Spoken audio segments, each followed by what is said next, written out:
반갑습니다. 이번 이제 그러니까 2년 전부터 우리 장재중 회장님께서 코디네이터를 이렇게 맡고 계시는데요. 사실 예전에는 이런 비즈니스 에지 미션 강의를 가게 되면 주로 목사 선교사들이 전통적인 목사 선교사들이 이론 위주로 하셨었어요. 그런데 이제 이런 우리 장재중 장로님께서 하시면서 전문인 선교사들 또 사업가들과 또 기존의 목사 선교사들이 함께 하는 이런 세미나로 이렇게 바꾸어지게 되었습니다. 조금 전에 우리 이지영 선교사님 너무 열정적인 강의해 주셨죠. 저런 분들이 우리 전통적인 목사 선교사님들 사역하는데 한 분 정도 와 계시면 좋겠죠. 별로 안 좋아요? 아니면 적어도 한 나라에 저런 분들이 한 분들만 와 계셔도 그 선교지가 굉장히 풍성해질 것 같다라는 생각을 해봅니다. 우리 장재중 장로님 같은 경우도 대사업가시죠. 대사업가시고 우리들이 흉내낼 수 없는 엄청난 일들을 하시는 분들인데 이번에는 이제 너무 겸손하셔서 강의를 안 하시는데 좀 아쉽습니다. 저는 이제 전통적인 목사 선교사입니다. 목사 선교사여서 아마 좀 공감대가 있을 수도 있고 아니면 저보다 더 훨씬 더 모델적인 그런 사역을 하시는 분들이 있으리라고 생각합니다. 그럼에도 불구하고 만약에 25년 전에 저에게 파송교회가 있었다면 오늘 여러분 앞에 서지 못했을 것 같습니다. 그런데 오히려 파송교회가 없었던 것들이 하나님께서 역사하셨고 물론 파송교회가 없어서 필요 없다는 게 아닙니다. 꼭 필요합니다. 기도의 동역자가 필요하고 후원교회가 필요하고 하지만 또 왜 그러냐면 사실 우리는 우리의 역사를 잃어버린 것 같아요. 요즘 전 세계가 힘들어지니까 코로나 이후여서이니까 또는 뭐 한류 열풍이 지금 일어나니까 시대적 요청에 의해서 비즈니스가 필요하다라고 여러분 그렇게 많이들 이야기하잖아요. 그런데 사실 이 비즈니스 에지 미션은 성경적이잖아요. 또 우리의 역사를 봐도 마찬가지고 한국 선교 역사만 봐도요. 100여 년 전에 약 64%가 이런 전통적인 목사 선교사보다는 전문적인 선교사들이 왔었어요. 특별히 목사라 할지라도 다 직업을 가지고 우리 한국 땅에 왔었습니다. 그런데 요즘 한국의 2만 3천 명, 3만 명 이 선교사들은 약 90% 이상이 목사 선교사예요. 이게 문제인 거죠. 그럼에도 불구하고 하나님이 우리 민족을, 우리 한국교회를 또 우리 목사 선교사들이 전 세계에 나가서 사용하고 있잖아요. 그러면 그러니까 부정적인 게 아니라는 거죠. 이걸 어떻게 해서 자립선교로 우리가 만들어갈 것인가 고민하고 또 생각하고 그렇게 해야 된다는 것입니다. 특별히 이 정도 하고 저의 이제 좀 보여주기 위한 것이 아니라 특히 이제 태국에서는 이런 타이틀이 굉장히 중요하거든요. 그래서 조금 제가 하는 역할들을 이렇게 메모해 보았습니다. 올 5월이 가정의 달이잖아요. 가정의 달이었고 지지난주가 어버이주일이었는데 제가 한번 문제를 내보겠습니다. 저는 사실 어린이 사역자거든요. 이따가 그림에도 보여주겠지만 인형국으로서는 한국에서 조금 유명했던 사람 중에 한 명이고 또 전도협회 출신입니다. 근데 혹시 저랑 이렇게 사진 찍은 게 2년 전에는 여러분 앞에서 보여주지 않았는데 어떤 사진인지 맞추시는 분들에게 선물을 드릴 거예요. 조용히 손만 들어보세요. 손만, 예. 엄마. 예. 엄마 아니에요. 그러니까 엄마인데 무슨 엄마? 손을 들어보세요. 영적 엄마. 영적 엄마. 예. 제가 선물 좀 드리겠습니다. 자, 이것은 브라질 올료이고요. 프로폴리스가 브라질이 제일 유명하잖아요. 브라질 올료이고 태국에서 만들어서 미국까지 전 세계 수출이 되는 건데 이건 제가 만든 건 아니고 제가 한국 파트를 만들어서 수출을 판매하는 한 4만 5천 개를 판매했습니다.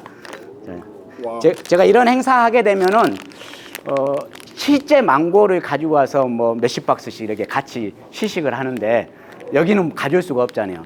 작년에 중앙아시아 갈 때도 호일로 몰래 싸가지고 통관해서 이제 중앙아시아에 있는 선교사님들 망고도 대접하고 그랬는데 이건 건망고입니다. 와, 감사합니다. 예, 이분은 반이요? 예, 뭐 남는 게 이거니까. 자, 이분은 손양원 목사님의 사모님은 아니시고 손양원 목사님의 수제자셨던 차병용 목사님의 사모님이십니다. 그러니까 수제자의 사모님이신데 이분이 저에게 있어서는 양어머님이십니다. 양어머니. 제가 이제 어머님이 안동김 씨거든요. 안동김 씨로서 엄청난 부를 가지고 있으면서 여러 개 해서 이제 가정적인 어려움으로 제가 사생아로 태어나고 손양호 목사님의 수제자였던 그 차병용 목사님께서 저를 수양아들을 삼아주시고 그리고 이제 그분은 돌아가셨죠. 근데 이 어머님은 지금 이제 100세가 거의 가까이 되시는데 아직 살아 계십니다. 그래서 저에게 어떻게 하면 손양원 목사님의 삶, 또 순교가 무엇인지, 순종이 무엇인지, 또 겸손이 무엇인지 어렸을 때부터 가르쳐 주셨던 그런 어머님이십니다. 제가 비즈니스 에즈 미션, 비즈니스를 하는 이유가 다 이런 분들 때문에 하게 되는 거죠. 어린 시절에 그렇게 안 보이지만 고아원에서도 조금 살았었고 그러면서 그 고아원의 장로님들이 어떻게 우리를 먹여 살리려고 했는가, 또 이런 분들이 저희 교회에서 목회하면서 예전에는 시골 교회에 땅이 있었어요. 그것을 산밭이라고 하고 텃밭이라고 하죠. 그곳에서 감농사와 또 매실농사 같은 걸 지어서 저희를 신학교를 보내고 1년에 선교비를 보내는 그런 일들을 했던 분들입니다. 저는 이제 어떻게 보면 불교 지역에 살고 있잖아요. 불교 지역에 살고 있으면서 이런 불교를 알리는 전도자가 아니라 그 불교 속에서 어떻게 복음을 전해야 되는가 이런 것들을 알리는 세미나들, 또 다음 세대들을 위해서 강의를 하고 있습니다. 자, 보통 선교 세미나에 가게 되면 그동안에는 이런 부분을 많이 강조해 왔죠. 그런데 이게 필요 없다는 게 아니에요. 이게 굉장히 이쪽 부분이 필요하지만 실제로 필요한 것들은 이 오른쪽 빨간색 부분, 우리가 이걸 놓치는 경우들이 많다는 거죠. 특별히 우리 젊은 세대들에게는 이 빨간 쪽의 이런 단어들을 우리가 충족시켜주지 아니하면 그들에게 뭔가 도전이 안 되고 똑같네 뭐 이렇게 이야기하는 거죠. 저희 자료들은 아마 여러분에게 다 공유가 될 겁니다. 공유가 될 거니까 이 정도 하고 마치겠습니다. 저는 실제적인 부분을 조금 설명을 하려고 합니다. 어제 영국에서 오신 그 선교사님 대단하시죠. 그분이 고신 출신이에요. 고신 출신이고 저는 GMS 합동 측인데 그 고신 출신이시면서 그런 비즈니스를 하니까 저는 굉장히 많이 와닿더라고요. 와닿는데 이제 그런 분들은 굉장히 많은 공부를 하셨고 전문가들은 우리가 따라갈 수가 없잖아요. 배운다고 해서 또 실제로 써먹을 수 있는 것은 또 별개의 문제거든요. 그럼에도 불구하고 저 같은 경우는 좀 늦게 공부를 했지만 경영학과 무역을 공부하면서 실제로 제가 읽었던 책들이고 또 레포트를 썼던 책들입니다. 비즈니스 에즈 미션을 하려고 하는 분들은 적어도 이런 책들, 이미 여러분 강의하면서 1만 시간의 법칙이라든지 333의 법칙이라든지 이런 것들이 다 들었는데 이런 책을 보게 되면은 굉장히 성경적이면서도 여러분의 기초를 세우는, 또 헷갈리지 않는, 내가 목사인데 헷갈리지 않는 그런 것들을 배울 수 있으리라고 생각을 합니다. 저는 이제 말씀을 전할 때 이런 부분으로 많이 말씀을 전하는데 사실 우리가 하는 모든 것들이 새 것이 없어요. 이미 다 선배들이 했었고 성경에서 했었고 또 서구의 유명한 선교사님들이 다 해봤던 것들이에요. 그렇기 때문에 해 아래 새 것은 없습니다. 그럼에도 불구하고 이 시대에 맞추어서 우리가 어떻게 뭔가를 해 나갈 것인가 또 다른 고민을 해야 된다는 것이죠. 저희 센터입니다. 제가 2년 전까지만 해도 기도 요청을 했었죠. 저희가 센터를 짓고 있는데 기도해 주세요. 드디어 9년 만에, 만약에 파송교회가 있었다면 이게 8개월 만에 지을 수 있는 거예요. 저는 이제 전기 기술자거든요. 지을 수 있는 건데 뭐 없었기 때문에 한 9년을, 진짜 만 9년을 건축해서 작년 11월에 헌당 예배를 드렸습니다. 여기에 보면은 태국 불교 사찰 문화 연구를 통한 종합복지센터 이런 것들을 지금 태국 방콕에서, 공항에서 약 10분 거리에서 이렇게 하고 있습니다. 여러분 태국이 중요하다는 거 아시잖아요. 아세안 10개국 많이 들어봤잖아요. 특별히 미주에 있는 혹시 2세들이 왔다면은 이 아세안에 대해서 많이 좀 눈을 떴으면 좋겠습니다. 특별히 이 아세안 10개국에 있어서 이 태국은 중심지 역할을 하고 있거든요. 그래서 중국 같은 경우는 1대1로 원 로드 원 베이트라고 그 전략적으로 그들이 뒤에는, 백그라운드에는 공산주의의 그런 사상을 가지고 이 아시아를 다 먹어버리려고 하는 그런 엄청난 음모를 가지고 있죠. 그 가운데 태국이 있습니다. 그래서 또 태국이 굉장히 중요한 것은 이제 홍콩이 2000년도 1990년대 중국으로 환원되면서 홍콩에 있던 그런 재원들 또 그런 역할들을 했던 것들이 지금 태국에서 그런 모든 일들이 일어나고 있는 것이죠. 자, 이것은 여러분 태국에 대해서 불교에 대해서 여러분이 요즘은 재미나이에게 물어보면 재미나게 가르쳐줘요. 그러니까 제가 그냥 넘어가겠습니다. 중요한 것은 일본보다 복음을 전하기 힘든 우리가 마지막 선교해야 할 그런 지역들이 이슬람교나 공산권이나 또 불교권이나 힌두권이나 다 비슷한 것 같아요. 너무너무 힘들죠. 그럼에도 우리가 어떻게 선교적 교회를 감당하면서 교회의 사명을 또 선교적 사명을 감당해야 할 것인가 말씀을 드리고 싶습니다. 저희는 이런 프로젝트를 가지고 공동으로 지금 사역을 하고 있고요. 태국 불교가 95%예요. 개신교가 한국 선교보다 60년이 더 오래됐습니다. 그러니까 2028년이면 200년이 되거든요. 그럼에도 불구하고 아직도 0.75%. 그러니까 아까 제가 말했던 그런 4대 종교들에게 말씀드린다면은 이 종교 자체가 종교 이상의 삶, 그들의 문화, 그들의 태어날 때부터 죽을 때까지 모든 것들을 감당하는 그런 종교 자체가 그렇게 된다는 것이죠. 그래서 우리 크리스찬들, 특히 목사 선교사들은 우리 어디를 찔러도 다 복음이 나오잖아요. 네. 비즈니스 에지미션 한다고 하면 이놈 배려버렸네. 또는 변질됐네. 저 보수 신학을 했는데 왜 저러지? 이런 말이 들을 수가 있잖아요. 이미 우리 선배들 이번에는 오시지 못했지만 언더우드 수상 받았던 상영규 선교사님 이런 분들은 그 교단 자체에서 우리 선배인데 잘릴 정도로 그렇게 모함을 많이 받았어요. 그런 선배들이 어려움이 있었기 때문에 우리가 조금 이제는 더 자유롭게 날릴 수 있었던 거죠. 그런데 중요한 건 뭐냐면 우리가 비즈니스라든 뭘 하든 사실 우리가 아침에 일어나면서 저녁에 잘 때까지 우리의 모든 행동이 다 비즈니스예요. 그런데 우리 한국은 이 비즈니스라는 그 단어를 좀 부정적으로 보죠. 그러면 우리가 헌금 받아서 선교할 필요가 없는 거죠. 맞죠? 다 비즈니스 하셔가지고 장로님들께서 권사님들께서 우리를 돕는 거 아닙니까? 그런데 중요한 것은 뭐냐면 손자병법에도 나왔지만 지피지기면 백전부패라고 했어요. 우리 것은 너무 잘하는데 상대방의 것을 모르는 겁니다. 저는 불교 지역에서 살아가기 때문에요. 우리 후배들에게 만약에 태국에 오려면 경상도 가서 목회 좀 해라. 또 경상도에 가서 귀한 선배님들 대멘토들에게 좀 경상도 복음의 역사를 선교 역사를 좀 배우고 와라. 왜 그러냐면 저는 사실 이제 어머님이 안동 김씨지만 제가 태어난 건 전라도거든요. 그런데 특히 전라도 저희 쪽은요. 그 전에요. 이 한국에 왔던 충청도든 전라도든 강원도든 경상도든 우리 한국에 왔던 선교사들은요. 거의 다 복음적이었습니다. 교회 중심적이었어요. 굉장히 복받은 나라죠. 그런데 태국이나 라오스에는 그러지 않아요. 선교사를 그냥 소셜 워커 정도로만 생각을 합니다. 그리고 단무리만 쏙 빼먹고 나중에 차버리는. 맞죠? 그래서 인도도 마찬가지입니다. 기독교의 어떤 리더들이 선교사들의 그런 것들을 쭉 빨아가지고 기독교에 탈을 썼는데 그들의 삶은 세상 문화와 똑같은 거예요. 기독교 안에 계급이 있는 거예요.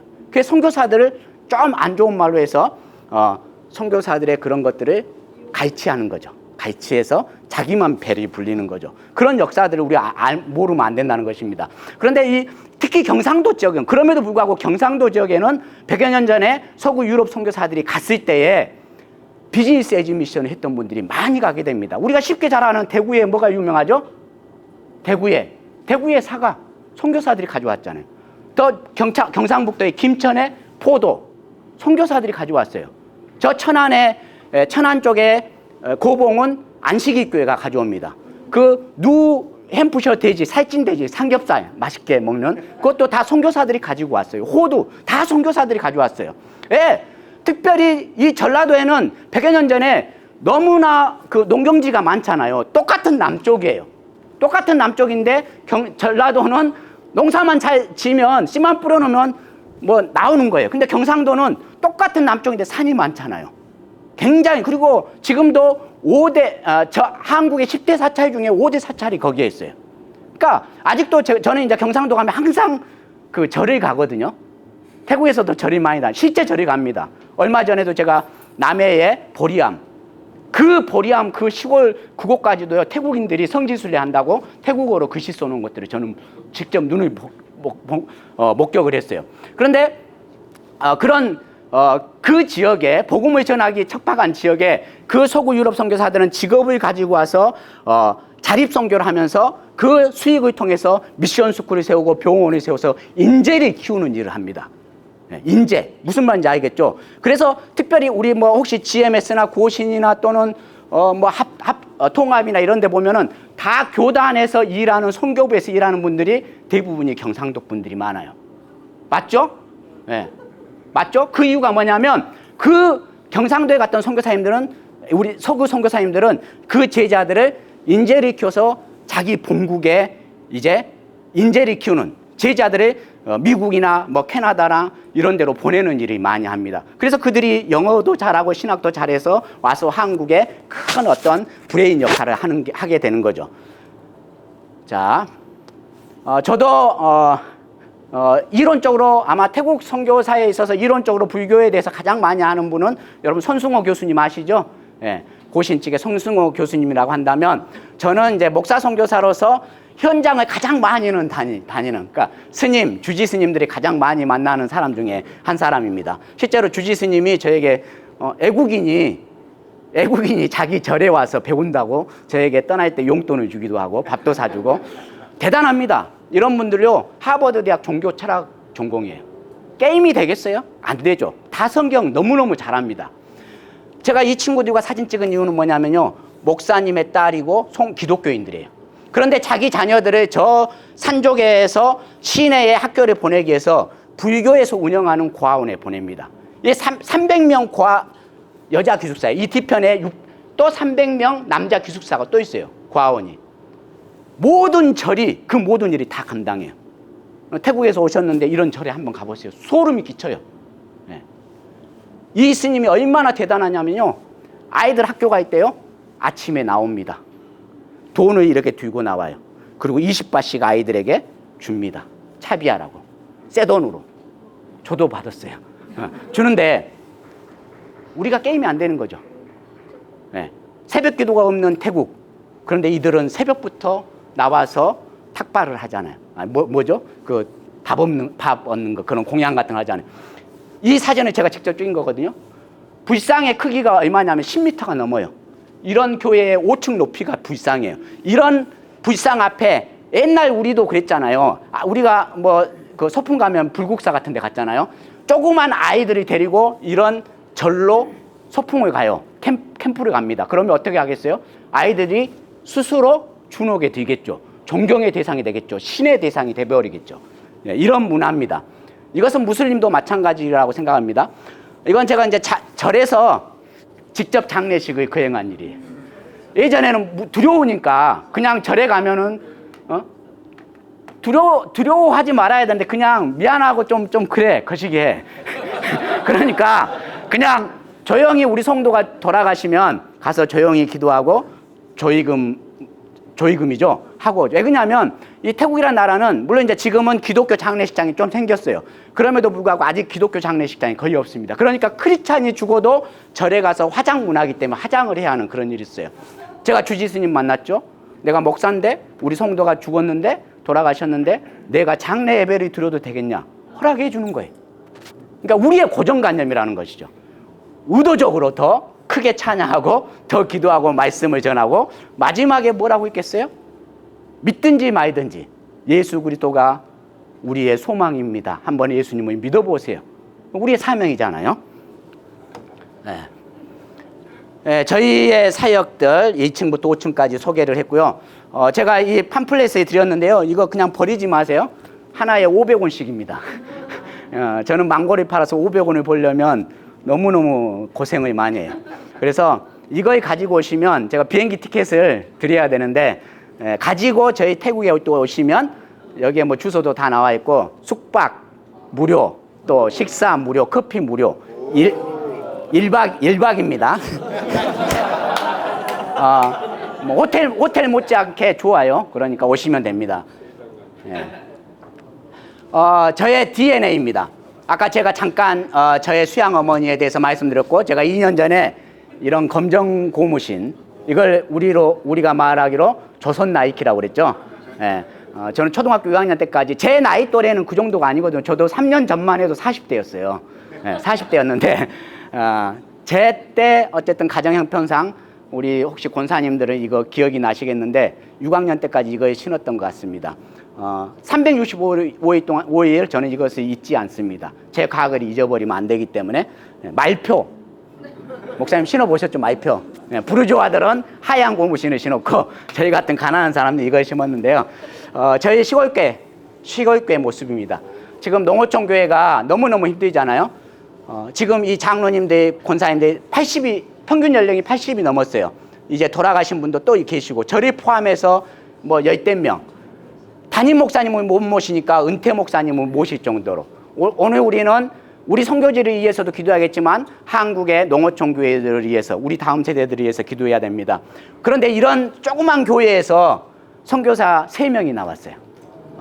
저하고 그 다음에 이제 은퇴하신 파타야 한인교회 강효선 목사님, 또 제가 이번에 이야기로만 들었는데 올해 이분이 만났어요. 서은자 선교사님, LA에서 아주 결혼도 하지 않고 엄청나게 모델이 되신 그 서은자 사서관장, 풀려신학교라든지 이런 데서 있었고요. 제가 존경하는 교수님들이 뭐 종규남 총장님이라든지 또 이런 박기호 교수님인데, 이분 한 3, 4주 전에 저희 시골교회 가서 설교를 하셨더라고요. 그래서 저랑 소통을 했었습니다. 저는 이제 이런 사역, 제가 다음 세대 다민족 자립선교, 뭐 또 다른 선교지, 나는 선교사지만 내 꿈은 또 다른 선교지를 돕는 게 제 꿈입니다 할 때요, 많은 분들이 저에게 그랬어요. 집부위도 없는 것이. 실제 그랬어요. 그리고 너나 잘해. 예. 그런데 하나님은 저에게 그런 꿈을 주셨습니다. 우리 젊은이들에게 꿈이 없는 백성은 아까 말씀하셨잖아요. 죽은 백성이라고 했어요. 소망이 없는 백성이에요. 예. 부족한 이 선교사도 하나님께서 하시니까 하셨잖아요. 저는 진정한 믿음은 무엇인가, 이런 정의를 내려봅니다. 진정한 믿음은 말은 안 되는데 일이 되는 거. 왜? 하나님께서 하시기 때문에. 내가 하려고 할 때는 아마 안 될 거예요. 그러나 하나님께서 하시면 그것을 저는 진정한 믿음이라고 합니다. 요즘 젊은 세대들이, 저는 이 스마트폰을 굉장히 좀 늦게 사용했거든요. 집에 한 14km, 이제 시내에 있던 교회가 좀 옮겨지면서 14km 갔다가 아침에 이메일 집에서 막 확인하고, 교회 출근해가지고 막 아이들하고 놀다가 다시 퇴근해서 막 다시 또 이메일 확인하고 할 때, 저런 장재준 장로님 같은 분이, 분들께서 스마트폰 하나 사라고, 그럼 언제든지 일을 할 수 있다고. 근데 저는 그런 게 좀 돈도 없었지만 안 되더라고요. 그런데 너무너무 정말 좋은 것 같아요. 네. 너무너무 좋아요. 그냥 내가 지금 강의해도 뭔가 돈이 돌아가고 있어요. 이 안에서. 제 비즈니스에 의해서 돌아가고 있는데, 그건 뭐냐면, 그래서 많은 젊은이들이 이게, 여러분 메타버스라는 말 아시잖아요. 저도 그거에 대해서 최근에 알았지만, 메타버스. 근데 저는 메타버스가 성경적인 용어라는 말인 줄 몰랐어요. 이 메타라는 것은, 메타버스의 뜻이 뭐죠? 우리 저기 중간에 빨리 말씀하세요. 메타버스 무슨 뜻이에요? 혹시 맞힐 수 있는 분? 선물이 아주 굉장히 많이 남았습니다. 메타버스. 예. 온라인 스페이스. 또 말 그대로 한번 해보세요. 공상, 가상, 가상 세계. 예, 맞췄습니다. 자, 2개씩 그냥 드려버려야 됐어요. 예, 그렇습니다. 메타라는 것은 어떻게 보면 초월적인 공간, 초월적인 세계, 공간을 말하잖아요. 가상의 세계. 그리고 버스는 유니버셜 그러잖아요. 근데 그래서 이 스마트폰 하나가 메타버스라고 생각하는 경우가 있어요. 아니에요. 뭐 정보를 많이 얻고 그것을 분석하고 이런 거 중요할 수 있겠죠.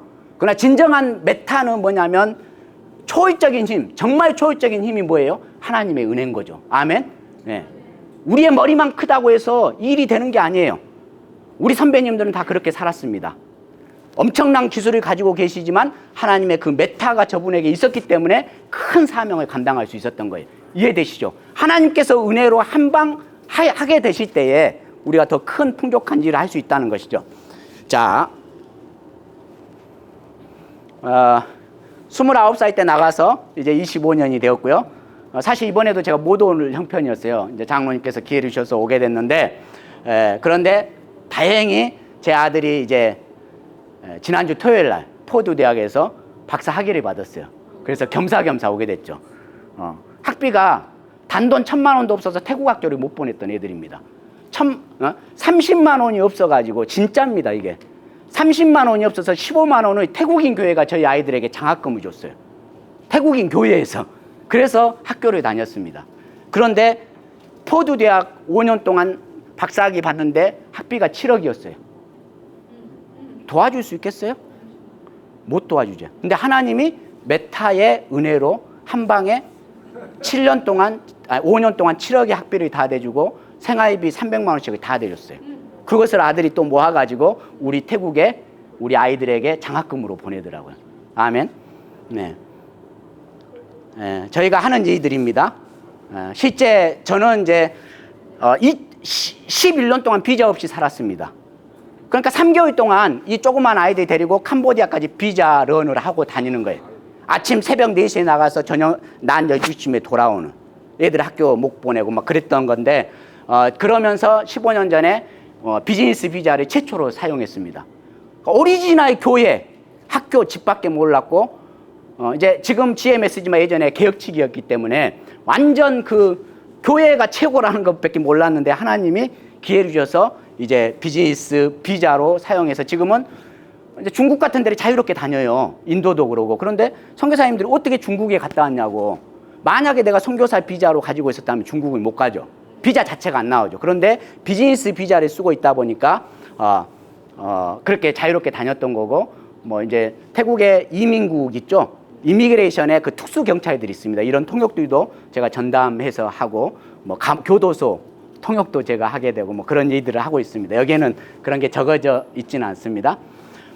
저희 센터는 겉으로는 비즈니스 센터입니다. 에베네셀이라고 하는 사업자 법인, 그러니까 합법적인, 한국인이 합법적인 해외 투자 법인을 설립한 거죠. 왜 그러냐면 선교사들은, 이제 저는 사실 사회복지는 공부했습니다. 그리고 실무도 했었고 또 제 아내가 공무원으로도 있고 그랬었는데, 뭐가 있냐면 제가 사회복지를 공부했기 때문에 사회복지나 NGO에 맹점이 있습니다.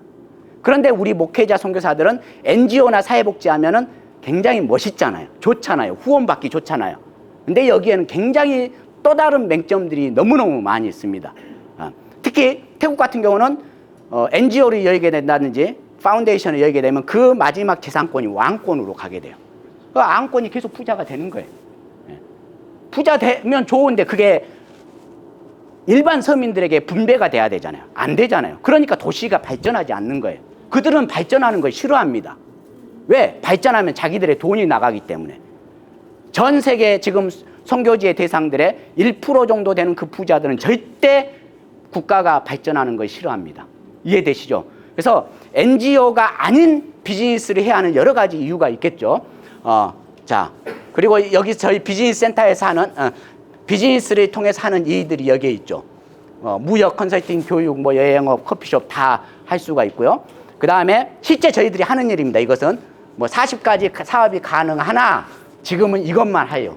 그러니까 혹시 우리 다음 세대들이 선교지에 오고 싶다 하면 저희 태국에 문을 두드려 주세요. 저는 제가 이번에 와서도 영어권에서 한 3군데서 2군데서 설교를 하는데 그 콜링을 하러 온 거예요. 그래서 왜 그러냐면 태국은 비즈니스가 되는 나라예요. 그 비즈니스를 통해서 태국 선교가 아닌 또 다른 어려운 지역에 선교하자는 거죠. 그 센터 역할을 한다는 것입니다. 그리고 이제 그럼에도 불구하고 NGO가 필요하니까 이런 NGO 사역을 하고 있고, 그렇지만 겉으로는 드러나 있지 않지만 우리 목사 선교사뿐만 아니라 우리 크리스천들은 교회가 가장 중요하잖아요. 아멘. 십자가가 없는 것 같지만 역동적인 예배가 드려지고 우리의 제자들이 이제 어리지만 선교적 삶을 사는 그런 교육을 시키는, 저는 이제 비즈니스 하는 이유가 여러 가지가 있지만 현지 목회자들이 저에게 찾아왔어요.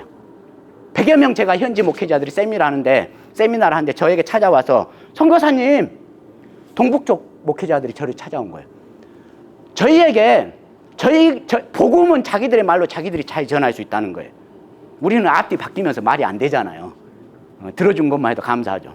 그런데 한국이란 나라는, 미국이란 나라는, 선교사들이 온 나라는 이미 실패와 성공을 경험한 나라 아닙니까? 우리 태국 불교의 땅에서 우리 크리스찬들이 먹고 살 수 있는 그 방법을 우리에게 가르쳐달라. 기독교적 정신의 직업을 우리에게 알려달라. 우리의 제자들이 당신들이 키워준 그 자녀들을 한국으로 보낼 수 있는, 불법하지 않고 보낼 수 있는 그런 길을 가르쳐달라. 그래서 저는 더 인볼브하게 된 거죠. 이해되시죠? 저희 법인 자료입니다. 비록 태국어지만 여기에 보면 42가지의 일을 40가지 일을 할 수 있도록 만들어 놓은 거죠. 물론 법인을 만들 때 너무 많이 만들어도 안 되지만 앞날을 위해서 이렇게 했던 거고, 지금은 이런 법인을 만들기가 좀 어렵다는 그런 말도 들었습니다. 예. 아까 333의 법칙 이야기했죠. 저는 어린이 교회로 시작을 했고요. 돈이 없으니까 18만 원짜리 건물을 얻어서 제가 수양 아들로 살았잖아요. 그러니까 가장 먼저 갈 수 있었던 게 수양딸, 수양아들, 어린이 사역에 생명을 거는 거죠. 414 미션, 이 뉴욕에서 또 시작을 하잖아요. 굉장히 중요한 거죠, 어린이 사역. 그런데 이 제자들을, 제 수양딸, 수양아들을 제가 12년 만에 세례를 줬어요. 우리 한국 사람들 너무 급하잖아요. 안 급해도 한국에서 그걸 요구하잖아요. 그런데 지금은 이제 수양딸, 수양아들이 29이 돼서 제가 이렇게 떠나와도 저보다 더 많은 일을 다 감당합니다. 특히 여러분의 자녀들, 제자들을 회계사나 또는 변호사로 키우십시오. 제 딸은, 수양딸은 이제 제 진짜 아들, 딸보다 나이가 한 살 더 많고 한두 살 더 많은데 제가 회계사로 키운 거죠. 수학을 전공해서. 그래서 그 모든 일하고 선교사들 비자도 제 수양딸이 다 책임지고 있습니다. 자, 어린이 사역했던 옛날 사진입니다. 인형극, 쓰나미, 저는 이제 정신지체 장애인 시설에서 일을 했었기 때문에, 그러다가 2010년에 이런 하나님이 이 땅을 보게 한 거예요. 공항에서 한 10km 정도 떨어진 곳에 700평의 땅을 보게 한 거예요. 물론 더 많은 땅이었는데 700평만 사게 됐는데, 이 땅이 당시 5억이 넘었어요. 살 수 있었을까요? 없었을까요? 못 사죠. 1,000만 원도 없는데. 그런데 하나님이 사게 하셨어요. 은행에 저당 잡힌 땅이, 우리가 살 수 없었지만 기도할 수 있잖아요. 다 이런 스토리는 너무나 많을 거예요. 3년 반 동안 시내에서 주일 예배 후에 우리 아이들이 데리고 기도하러 100번 이상을 간 것 같아요. 3년 반 동안. 그런데 5억이 넘던 땅이 4억, 3억, 2억, 1억 8천까지 내려가는 거예요. 살까요, 말까요? 네. 빚을 지는 건 전체라고 지었기 때문에, 근데 그때는 빚을 져도 사야 되겠다 해서 이래저래 해서 사게 됐습니다. 그런데 이제 그 땅에 이런 공장 건물이 있었어요. 한 20년 된. 그것을 제가 전기 기술이 있었다고 했잖아요. 그것을 리모델링 해가지고 이제 임시로 교회, 유치원, 한국어 학당을 하다가 30년이 되니까 이제 이 건물이 붕괴가 되고 유치원으로 허가를 안 내주고 이러다 보니까 이런 센터를 지어야 되겠다 해서 2017년부터 건물을 짓기 시작한 거죠. 그러다가 이제 NGO들이 저를 찾아오는 거예요. NGO 좀 맡아달라고. 이 NGO에서 저 10만 원 받아요. 그것도 10,000원 띄고 저한테 9만 원 줍니다. 그래도 이름이 필요하니까. 저희 유치원 아이들의 모습이고요. 로컬 유치원에서 지금은 잉글리시 프로그램으로 바뀌어가고 있습니다. 이게 이 뉴욕의 프라미스 교회 있잖아요. 거기에 이제 키스 회장님, 키스 회사 아시죠? 네일 아트. 거기 회장님께서 함께 하셔가지고 지금 영어 프로그램으로 한 반은 바뀌었고 계속해서 바뀌는 중에 있습니다. 저희 공동체에서 어떻게 보면 고아원 같은 역할을 하죠. 컴패션. 저희 공동체에서 사는 식구들이 평균 유치원 아이들 말고 평균 한 15에서 20명이 되고, 이 아이들이 저희 센터에서 5년, 7년 잘 키워지면 저는 한국으로 보냅니다. 꼭 한국으로 다 보내는 건 아니고요. 선교적 교회가 되기 위해서 저희 교회에 영어 도서관이 있습니다. 다 이 세이펜으로 되면은 영어가 나와요. 이거 세팅한 300만 원이면 되거든요. 책이 1,000권이에요. 그러니까 엄청나게 원래는 1,000만 원이 넘어야 되는데 선교사들에게 우리 GMS 목사님 께서 그렇게 밀어줍니다. 여러분도 그렇게 할 수 있습니다. 똑같은 조건으로. 저 때문에 치앙마이도 생기고 다른 나라에도 생기고 있습니다. 저는 이제 한국어를 가르치죠. 한국어를 대학에서도 한 270명 한국어과 개설도 했었고요. 또 지난 학기에는 이제 국립학교에서 전체 학생들, 한국어과 학생들에게 이런 한국어를 저는 공짜로 가르치지 않습니다. 1시간 하루 딱 하면 저에게 6,000바트을 줍니다.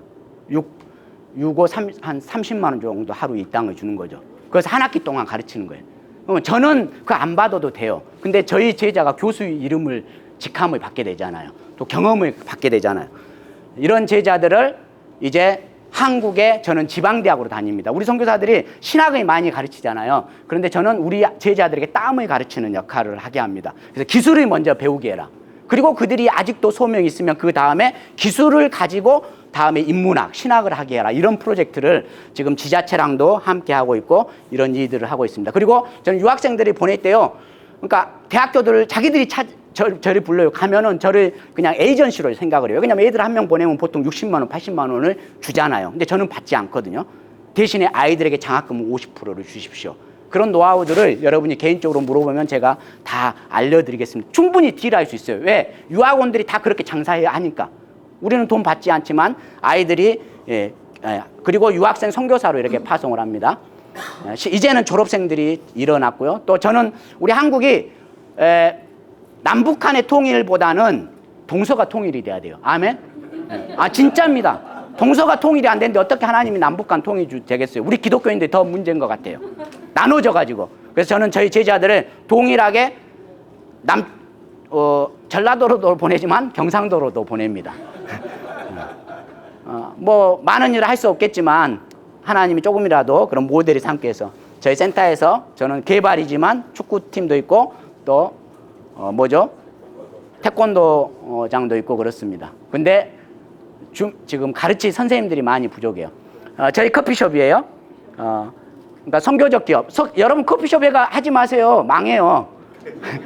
네, 잠깐만요. 이게 커피숍 하면 망하긴 하는데 만약에 사역으로 사용한다면 저는 가능하다고 봐요. 이게 뭐가 지금 잘못 돌아가는 것 같아요. 네. 자, 잠깐만요. 조금씩. 이게 지금 지 마음대로 움직여버려요. 자,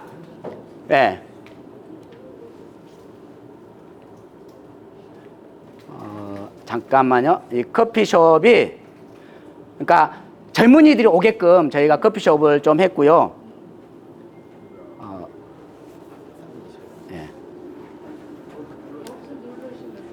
그림만 제가 설명하고 다음 해주시면 제가 불러드릴게요. 하고 마치겠습니다. 이게 조금 더 올려보세요. 저기가 되는 거죠? 안 돼요. 안 돼요. 손으로 안 돼요. 노트북 이상한가? 몇 번 슬라이드시는 여기 앞에 정도. 네, 정도 여기.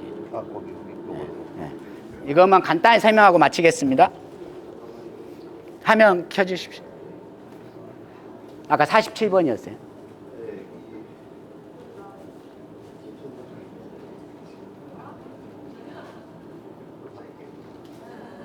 프로젝트 화면이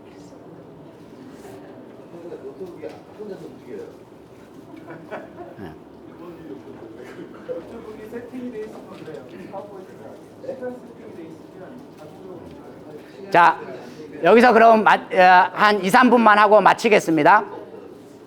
여기에 뭐 대충 나왔고요. 또 나중에 여러분 이걸 가지고 오면은 저희 센터에서 더 많은 이야기를 하게 될 것입니다.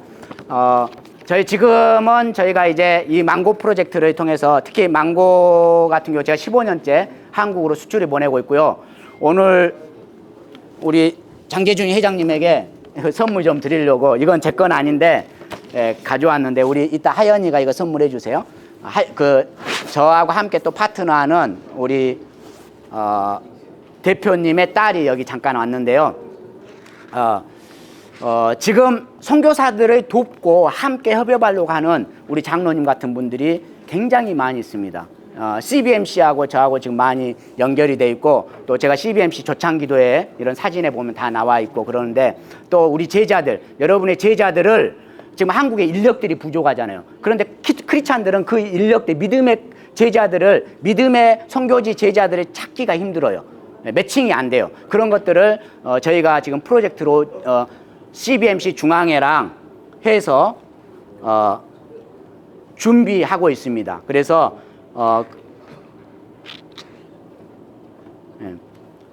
설명해야 돼요. 한 3분만 시간 주실래요? 어쨌든 시골 한평 촌놈이 2평도 되지 않는 한평 촌놈이 뭐 대사들 통역도 하고 또 VIP들이 왔을 때 초청도 받고 그랬고요. 넘겨주십시오. 네. 그냥 사진만 좀 보여드릴게요. 그러면 이런 MOU의 중요성 아시잖아요. MOU가 다 좋은 건 아닌데 일을 해결하기도 하고 또 안 되는 것도 있지만 한국 측이나 이런 데서는 MOU를 필요하는 경우들이 있어요. 그래서 이런 것들은 목회자 선교사들이 할 수 있는 것들이죠. 충분히 할 수 있죠. 또 우리 제자들에게 내가 하려고 한다라기보다는 그리고 저희는 문화로 이렇게 복음을 전합니다. 1년에 몇 번씩 여러 문화를 그냥 단기 선교 프로그램으로 하지 않고 좀 문화를 만들어서 이렇게 하고 있고요. 아이들에게 마약 그 교육도 시키고 이렇습니다. 그래서 이런 교회들이 저를 후원하는 교회였으면 좋겠는데 후원은 안 하는데 저를 알아서 찾아와요.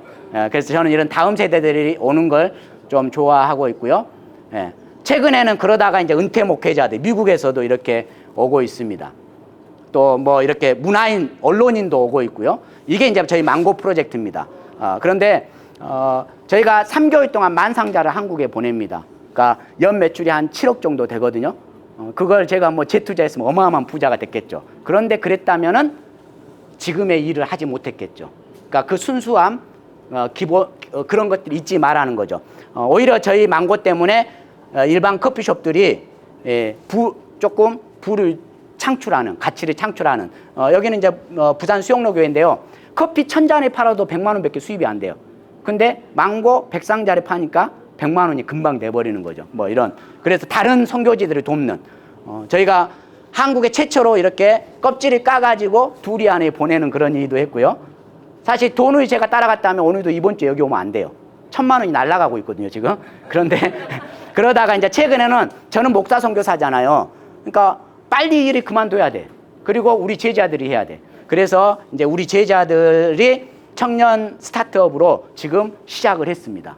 이제 이 아이들이 제 대신에 이런 일들을 맡아서 하면 좋겠다 하는 생각인데, 아까 우리 하은이 이따 끝나고 이거 장로님께 선물해 드리세요.